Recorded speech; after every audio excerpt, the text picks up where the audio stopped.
ও প্রাণ বন্ধুরে গৃহস্থেরা দলে দলে হাঁস মুরগি কতই পালে, সন্ধ্যা হইলে ডাক দিয়া নে ঘরে, ঠিক কিনা? ও প্রাণ বন্ধুরে গৃহস্থেরা দলে দলে হাঁস মুরগি কতই পালে, সন্ধ্যা হইলে ডাক দিয়া নে ঘরে।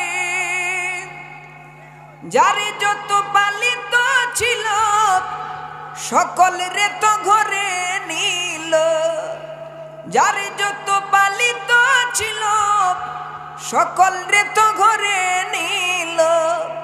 অন্ধকারে আমি রইলাম পড়ে প্রাণ দয়াল রে, সন্ধ্যা হইল ডাক দিলে না মুরে। ওই দেখো বেলা ডুবে যায়, সূর্যি মামা ডুবে যায়, সেই সন্ধ্যা দিয়া কি বুঝানো হয়েছে? তোমার হায়াতটা চলে যাইতেছে, তুমি তো হেলায় হেলায় রয়ে গেলা।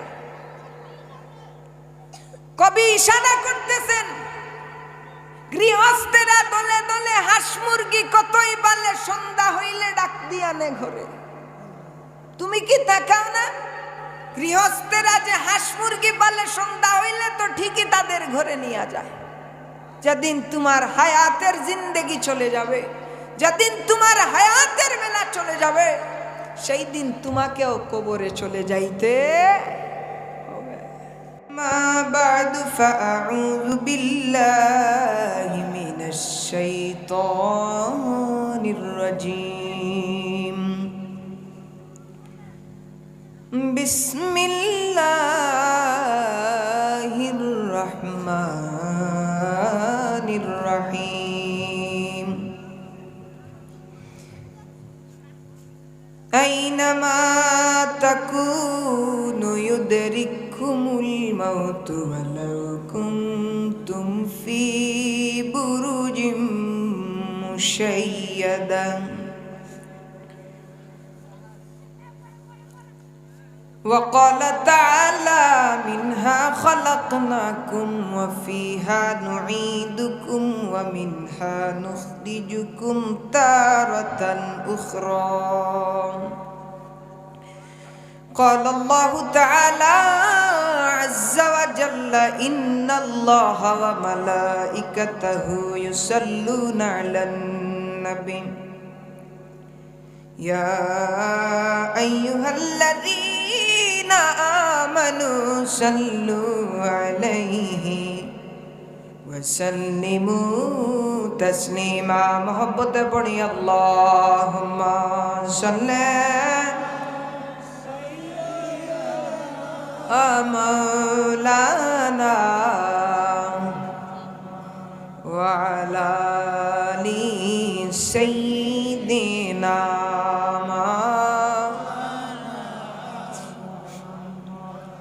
কি বালে মাছে আমার,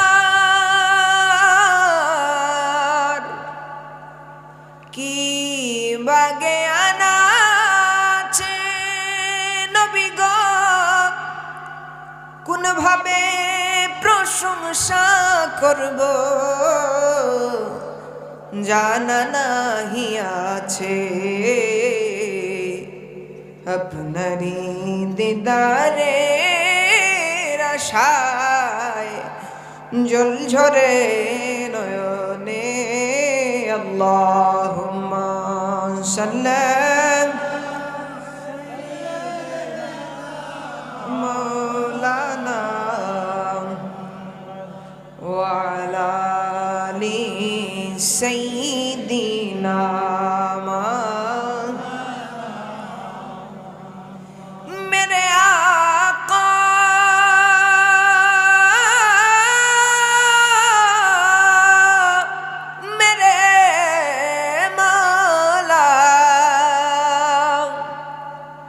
बहुत दूरी से आया हो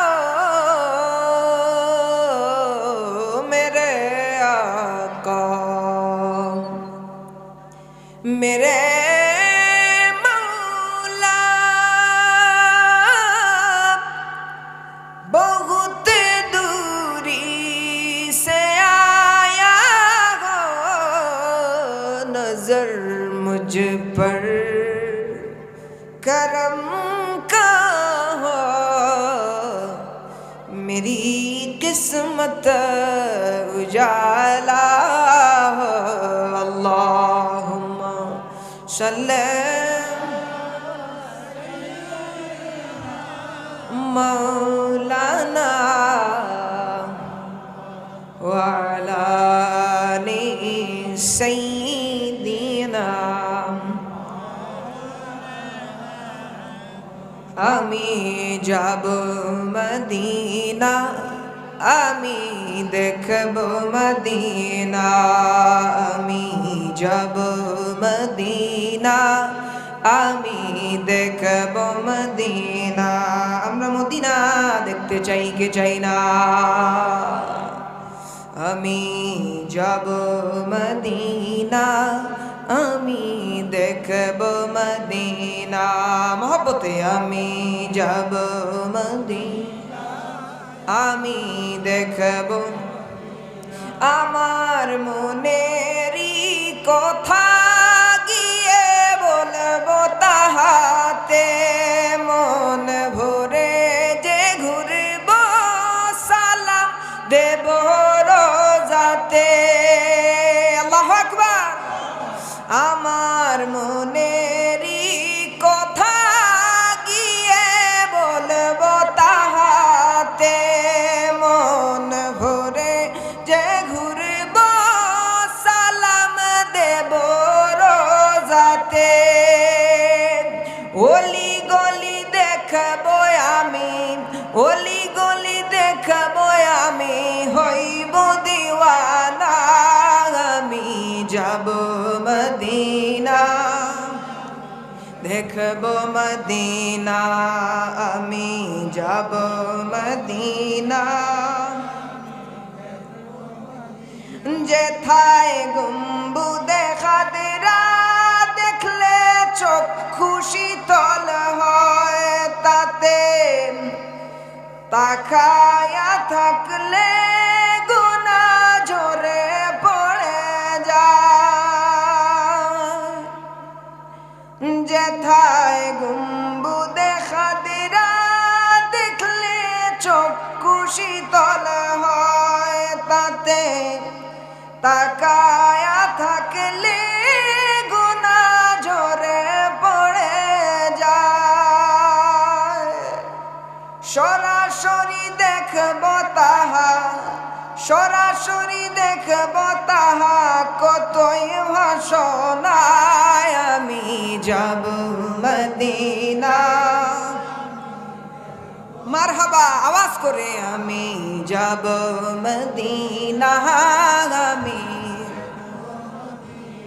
আমার মনেরই কথা গিয়ে বলবো তাহাতে, মন ভরে যে ঘুরিব সালাম দেব রোজাতে। আমার মনেরই কথা গিয়ে বলবো তাহাতে, মন ভরে যে ঘুরিব সালাম দেব রোজাতে। অলি গলি দেখব আমি, হইব দিওয়ানা। আমি যাব মদিনা, দেখব মদিনা, আমি যাব মদিনা, দিনা, আমি যাব মদিনা, আমি দেখব মদিনা। যেথায় রহমতের রহমত, সেথায় রিয়াজুল জান্নাত। যেথায় রহমতের রহমত, সেথায় রিয়াজুল জান্নাত। সেথায় পড়িলে নামাজ তবে মিলিয়ে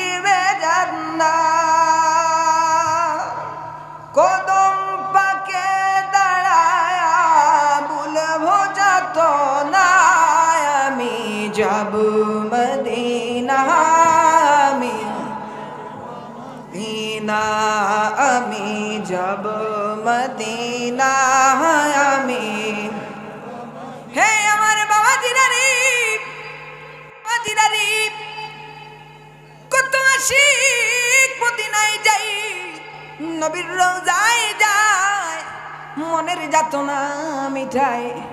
আমার কামলিওয়ালার রওজার কিনারে দাঁড়াইয়া নবীজিকে সালাম জানায়।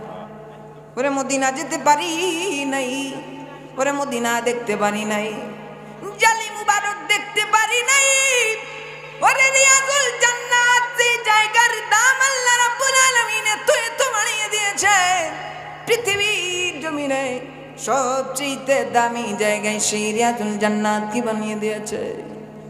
আমার বাবা জিরারি সেই গম্বুদে খাতরা দেখে দেখে কত আশিক কান্না করেছে, নবীর দরবারে শাফাত চেয়েছে।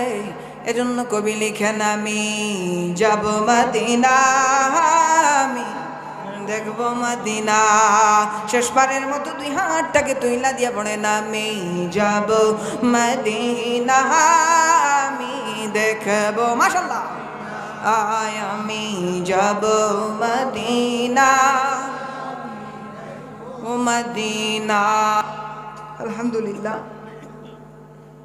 আজকের এই মাহফিলের সম্মানিত সভাপতি সাহেব উলামা ইকরাম, মঞ্চে উপস্থিত আমার বাবার বয়সী, দাদার বয়সী, বড় ভাইয়ের বয়সী, মুরব্বিয়ানে কেরামরা, যুবক ভাইরা এবং ছোট্ট ছোট্ট সোনার মনিরা, পর্দার আড়ালের পর্দা নিশিন মা বোনেরা, আসসালামু আলাইকুম ওয়া রাহমাতুল্লাহি ওয়া বারাকাতুহু। আমি আপনাদের সামনে দুই টুকরা আয়াতে কালিমা তিলাওয়াত করেছি। আল্লাহ রাব্বুল আলামিন বলছেন মিনহা খালাকনাকুম, যে আয়াতের অর্থ আমরা সবাই জানি, তারপরেও আবারও স্মরণ করিয়ে দিচ্ছি। আল্লাহ বলছেন মিনহা খালাকনাকুম, তোমাদেরকে মাটি থেকে সৃষ্টি করেছি, ওয়া ফিহা নুঈদুকুম ওয়া মিনহা নুখরিজুকুম তারাতান উখরা, সেই মাটিতেই আবার তোমাদেরকে মিশে যেতে হবে, আবার সেই মাটি থেকেই তোমাদেরকে সৃষ্টি। আমার সংক্ষিপ্ত সময়ের বক্তব্যে একটি কথাই থাকবে। পৃথিবীতে চলার পথে, দুনিয়ার হায়াতের জিন্দেগিতে যার অন্তরের মধ্যে মৌতের কথা স্মরণ থাকবে, যার অন্তরের মধ্যে মৌতের কথা চিন্তা হবে, যে সব সময় মৌতের কথা চিন্তা করবে, ওই মানুষটাই সফল হয়ে যাবে। পড়ে সুবহানাল্লাহ। কারণ মানুষ হায়াতের জিন্দেগিতে যদি দুইটা আমল করতে পারে, দুইটা কাজ করতে পারে, দুইটা রাস্তায় চলতে পারে, নবীর মহব্বত আর মৃত্যুকে স্মরণ করতে পারে, তাহলে ওই মানুষটা সফল হয়ে যাবে। কেমনে সফল হবে? নবীর মহব্বতে তার দাম আল্লাহ বাড়িয়ে দিবেন। মৃত্যুর কথা চিন্তা হলে সে সুদ খাবে না, ঘুষ খাবে না, অর্থাৎ রব্বুল আলামিনের দরবারে আমাকে মরার পরে হাজিরা দিতে হবে, আমার আমলনামা দেখাতে হবে। এজন্য আমি এই পথে যাব না, আল্লাহ যেই পথে নিষেধ করেছেন এর জন্য সে আল্লাহর নাফরমানি থেকে বেঁচে যাবে। হে আমার বাবা দিনারি,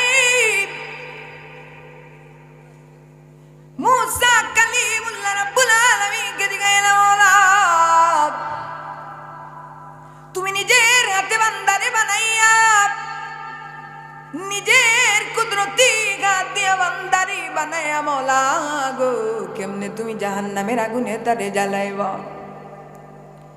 আল্লাহ রাব্বুল আলামিন ডাক দিয়ে বলে, মুসা রে, তোমার এই প্রশ্নের উত্তর পাওয়ার জন্য তোমাকে চাষ করতে হবে। বলি সুবহানাল্লাহ।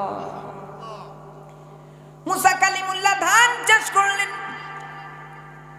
রব্বে লাগি বললেন, মুসা এই ধানগুলাকে তুমি কাটো, রোদের মধ্যে শুকাতে দাও, তারপরে ধানের মধ্যে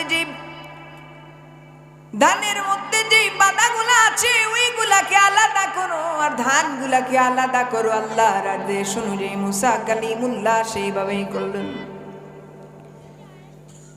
ধান আলাদা করলেন, ধান ছাড়া যে সুসা থাকে ওইগুলা আলাদা করলেন। এবার রব্বুল আলামিন দিকে এলে, মালিক, হ্যাঁ রব্বুল আলামিন কি করা যায়? আল্লাহ রাব্বুল আলামিন ডাক দিয়ে বললেন, রে মুসা, ওই ধানগুলা রে তুমি জ্বালাইয়া নাও। বলে সুবহানাল্লাহ। ধান থেকে যে নষ্ট ধানগুলা বের হয়েছে ওইগুলা রে তুমি জ্বালাইয়া নাও। মুসা কালিমুল্লাহ জ্বালাইলেন, বললেন আল্লাহ এবার কি বলবো? রব্বুল আলামিন বল, মুসা রে, তুমি তো এই ধানের নষ্ট যেই ধানগুলা ছিল ওই ধানও তো তুমি চাষ করেছো। ওরে মুসা, যেই ধান ধান হয়েছে ওইগুলাও তো তুমি চাষ করেছো, তাইলে ওই নষ্ট ধানগুলা তুমি কেন জ্বালিয়ে ফেললে?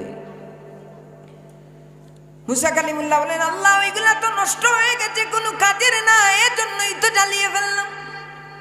আল্লাহ রাব্বুল আলামিন বলে, মুসা রে, আমি আল্লাহ রাব্বুল আলামিন, তেমন আমি আল্লাহ রাব্বুল আলামিন বান্দাদেরকে বানাইলাম, যেই বান্দা আমি রব্বুল আলামিনের ওয়ার্ডার অনুযায়ী চলবে রে, যেই বান্দা আমি রব্বুল আলামিনের হুকুম অনুযায়ী চলবি, ওই বান্দারে আমি আল্লাহ আমার জান্নাতে দাখিল করাবো রে। আর যে আমি আল্লাহর নাফরমানি করবে, ওই নষ্ট ধানের মতো 60টা জাহান্নামের তারেও জ্বালিয়ে পুড়িয়ে শেষ করে দেব। এজন্য আমরা সেই ধান হতে চাই না ধানের নষ্ট ধান হতে চাই? আমরা ধান হতে চাই আল্লাহর ইবাদত করে।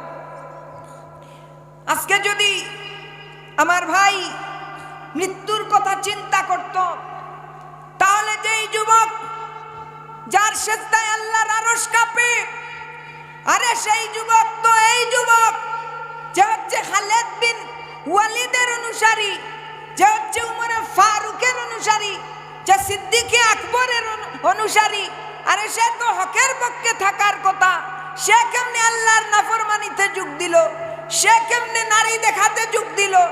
সে কেমনে আল্লাহর নাফরমানিতে যোগ দিল? যদি সে মৃত্যুর কথা চিন্তা করত তাহলে এই পথে যেত। হে যুবক ভাই, তুমি দেখো তোমার সেই বন্ধুর দিকে যাকে তুমি 4 বছর আগে দাফন করে এসেছিলে, যেই দিন তুমি দাফন করে এসেছিলে তারপরের দিন থেকে তুমি জানো না কবর সে কোন অবস্থায় আছে। হে ভাই, পায়ে হাত রেখে বলে যাই, আল্লাহর নাফরমানি থেকে একটু ফিরে আসো।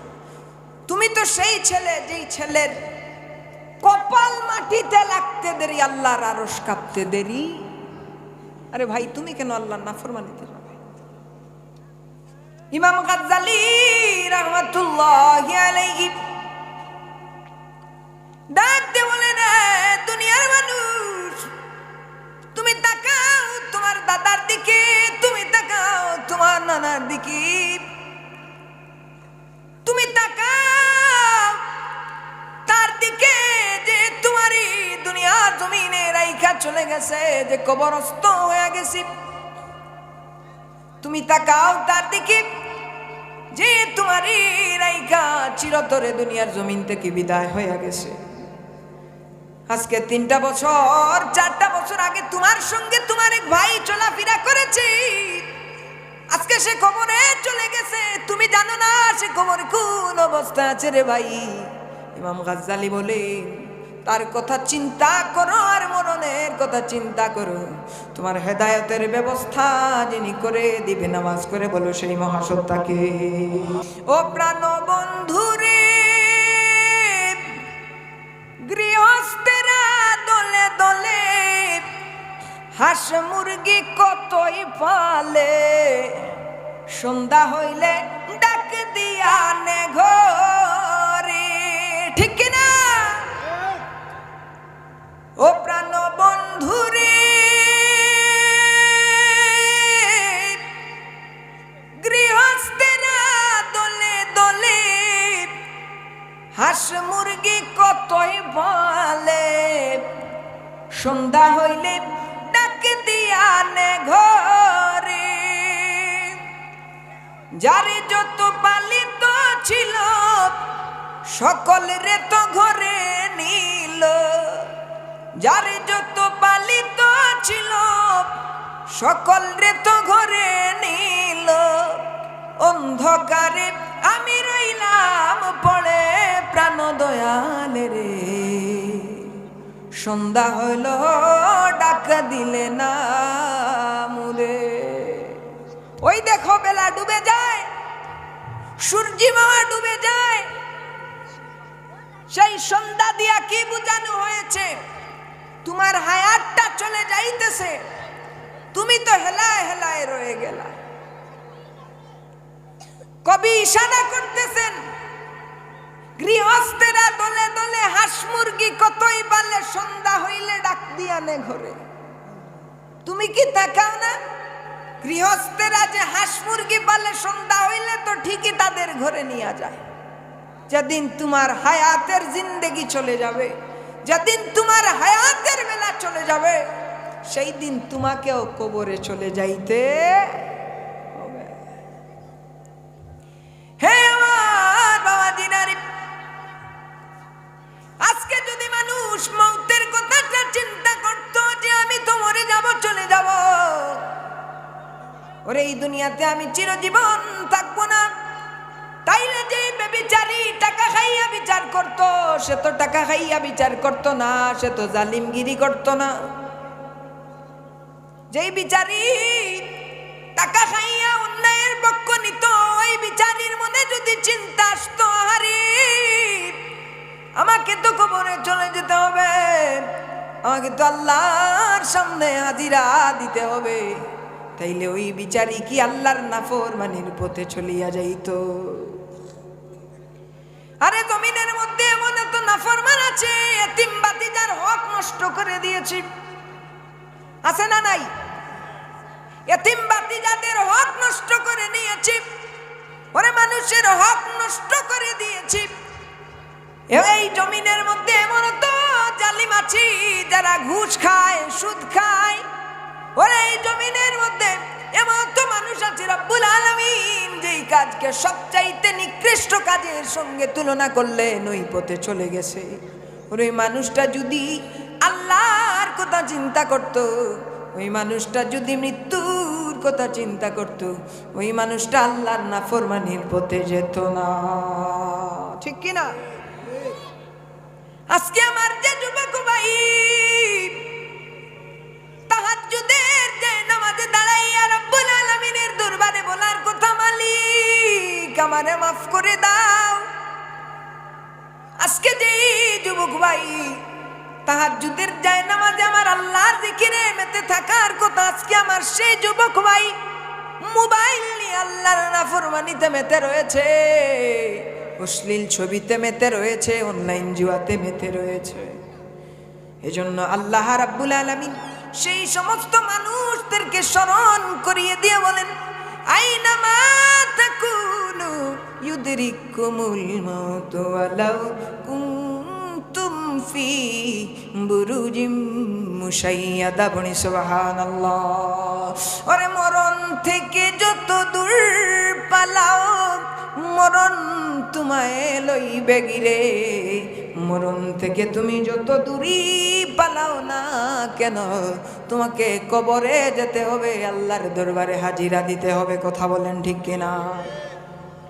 এজন্য আল্লামা ইকবাল লিখেন, খ্বাবে গফলত মে সুয়ে হুয়ে মুমিন, খ্বাবে গফলত মে সুয়ে हुए मूमिन इशरत बढ़ाने से क्या फायदा।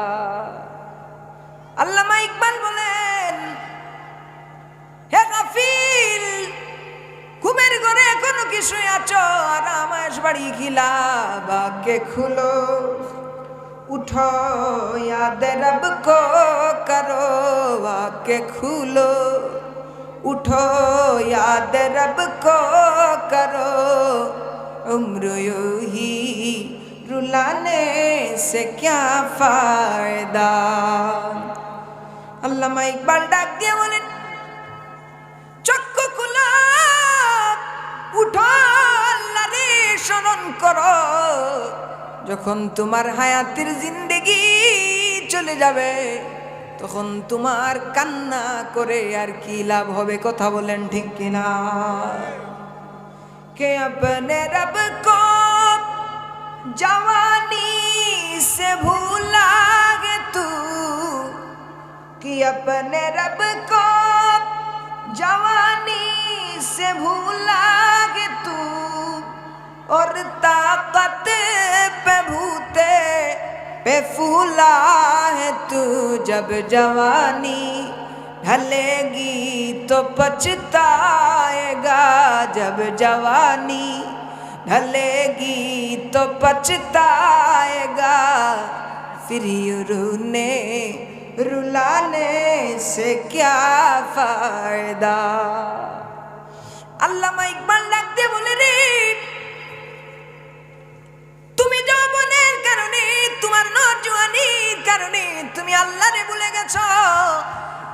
जब जवानी डालेगी तो पछताएगा।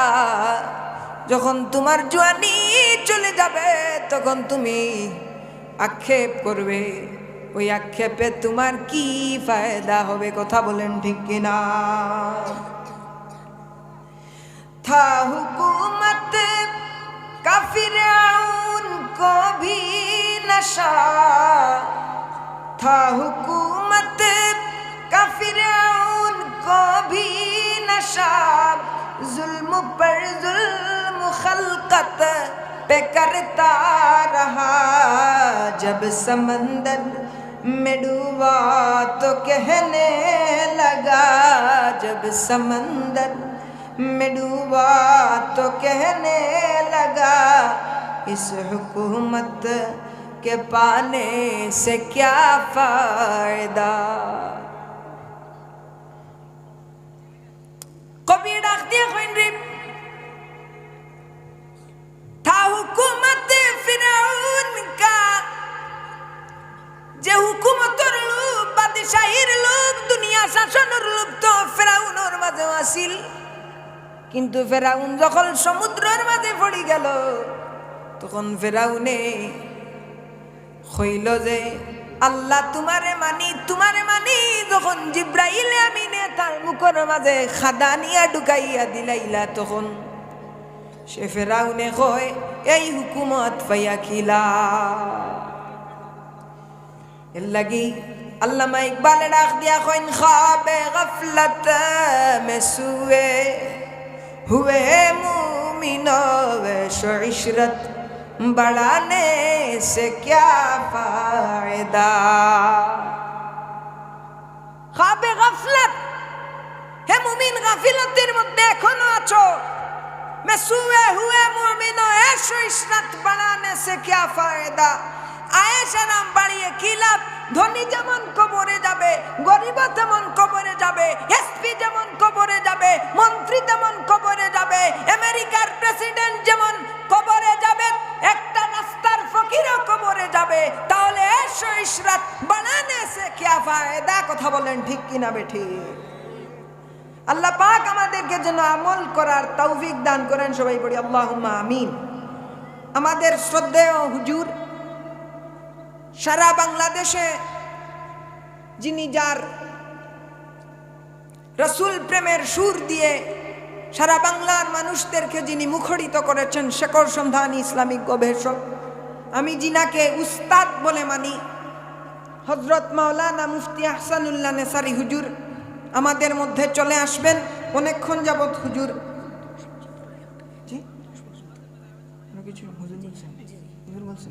আচ্ছা আমি আরো কিছু সময় আপনাদের সামনে আছি। তো আমি বলতেছিলাম সবাই তো কবরে যাবে, তাহলে আল্লামা ইকবাল বলছেন হায় সারা রাম বাড়িয়ে তোমার কি লাভ? কথা বলেন ঠিক কিনা? এ জমিনে যদি সেই মানুষটা মনে করতো আমাকে তো চলে যেতে হবে, আমাকে তো বিদায় হয়ে যেতে হবে, আরে আমি তো এই পৃথিবীর জমিনে সারা জীবনের জন্য আসি নাই, সে কি হিংসা করতো? বলেন তো সে কি হিংসা করত? এই বাংলাদেশে হিংসা আছে না নাই? আপনারা কথা বলেন, হিংসা আছে না নাই? আরে হিংসা করা মুমিনের কাজ না মুনাফিকের কাজ? কার কাজ? আজ পর্যন্ত পৃথিবীর ইতিহাসে এমন কোন নজির নাই যে হিংসা করে কেউ কাউকে পিছনে ফেলে দিয়েছে। যে হিংসা করবে তার হিংসার আগুনে সেই পুড়ে যাবে। কথা বলেন ঠিক কিনা? আরে ভাই তোমার তো সেই জিনিসটা বোঝা দরকার। হিংসা করে কি লাভ? রজনীগন্ধায় যাহা আছে বেলি ফুলে তাহা নাই, বেলি ফুলে যাহা আছে রজনীগন্ধায় তাহা নাই। আরে গোলাপে যার যে গ্রান আছে দুধ ফুলে সে গ্রান নাই। আমার মাঝে যাহা আছে তোমার মাঝে তাহা নাই, তোমার মাঝে যাহা আছে আমার মাঝে তাহা নাই। একই ফুলের একই গ্রান, একই রঙের একই চমক, তাহলে হিংসা করে কি লাভ? কথা বলেন ঠিক কিনা? আমি বলতেছিলাম হাঁটবেন আর বলবেন আল্লাহ আমি তো মরে যাব, আমি তো চলে যাব, আমি তো পৃথিবীতে চিরজীবনের জন্য আসি নাই। একটা পাপের মধ্যে লিপ্ত হয়ে গেছেন, একটা পাপের মধ্যে লিপ্ত হয়ে গেছেন, সঙ্গে সঙ্গে নিয়তে নিয়ে আসবেন আহারে আমি তো চলে যাব। কবরের দিকে আপনার দৃষ্টিকে তাকে ঘুরিয়ে নেবেন। আপনাকে পাপ কাজ থেকে রক্ষা যিনি করবেন চিৎকার দিয়ে বলো সেই মহাসত্তাকে। আপনি তো দামি হয়ে যাবেন ভাই, কারণ আল্লাহ রাব্বুল আলামিন যে বান্দা গুনার কাছ থেকে ফিরে আসি, রব্বুল আলামিন আকাশের মধ্যে ফেরেশতাদের মজলিসে সেই বান্দাকে নিয়ে রব্বুল আলামিন গর্ব করেন আর বলেন আমার ফেরেশতারা রে, তোমরা তো বলেছিলে আমার বান্দারে দুনিয়ার জমিনের মধ্যে পাঠাবো না, তোমরা তো বলেছিলে আমার বান্দারে দুনিয়ার জমিনের মধ্যে পাঠাবো না রে ফেরেশতারা রে, তোমরা দেখো রে দেখো আমার বান্দা আমি আল্লাহর ভয়ে, আমার জাহান্নামের ভয়ে, আমার আযাব গজবের ভয়ে আমার বান্দা গুনার কাছ থেকে পাপের কাছ থেকে ফিরে এসেছে রে। তোমরা সাক্ষী থাকো রে আমার বান্দা আমি আল্লাহকে ভয় পাওয়ার কারণে আমার বান্দার জিন্দেগির তামাম কসুরিকে আমি আল্লাহ ক্ষমা করে দিলাম। পড়ি সুবহানাল্লাহ। শ্রদ্ধে হুজুর চলে আসতেছেন, একটু তাকবীর দেই। নারায়ে তাকবীর, আল্লাহু আকবার, নারায়ে তাকবীর, আল্লাহু আকবার, নারায়ে রিসালাত, আহলে সুন্নাত ওয়াল জামাত জিন্দাবাদ জিন্দাবাদ, নারায়ে তাকবীর,